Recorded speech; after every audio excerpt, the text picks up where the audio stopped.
Hello everyone, Andy here. Let's have a look at the S&P 500 futures for Tuesday, October 31. For the record, today is Monday, October 30. Time is around 7:30 p.m. GMT. And so here the S&P 500 is doing what it should do in order to respect our wave 4 area. As I told you in my weekend analysis, we could not see any further downside, or we would not have a wave 4 anymore, a wave 4 in the higher degree. So today we are seeing upside, a move up, but of course it is way too early to to draw really strong conclusions based on this first move up. Like I told you in my higher time frame analysis, we have a lot of possibilities in the S&P 500. We could follow the count of the Dow Jones, we could follow the count of the Nasdaq, depending on what we are doing here.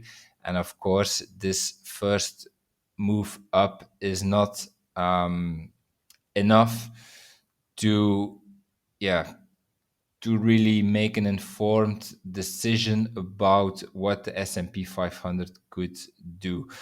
For now, on the lower time frame, I would call like this structure here is finished, I would say. So this here can be the end of our 5 waves down. So also this here looks like an impulse, which is finished, but still then, yeah, we could only have a wave B up right here and then followed by a wave C.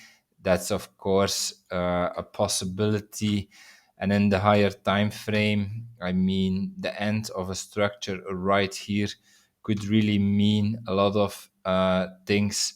Like if we have 5 waves down here, 1, 2, 3, 4, 5, like as a leading diagonal, as a wave 1, this could be a wave 1. And then from here we could have a wave 2 up. This can also be A, B, C, right, like this. So I would say I cannot really add too much to my higher time frame analysis because we only have one move up. Let's simply see first of all tomorrow if we hold this low. Like if we would take it out, this would give us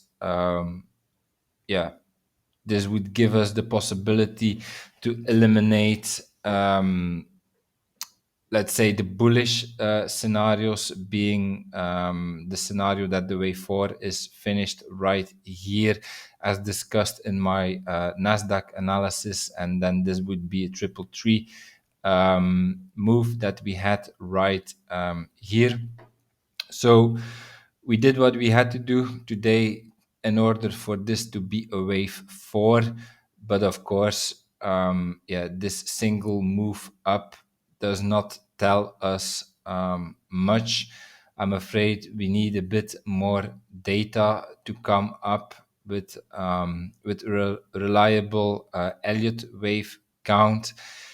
If you would like to have a grasp of all the possible scenarios that could play out, then I would follow my Dow Jones videos or my Nasdaq videos, and then you could have an idea where the S&P 500 is going.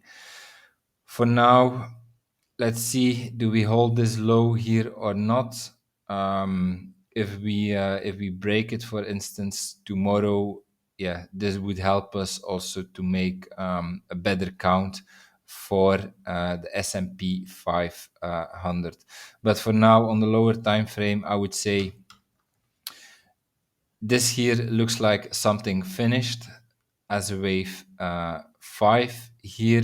So more upside would be my primary expectation but it could be just corrective upside, like I'm expecting in the Nasdaq actually. And so once this corrective upside is finished, we could actually break the low right here. Okay, that's my analysis for today.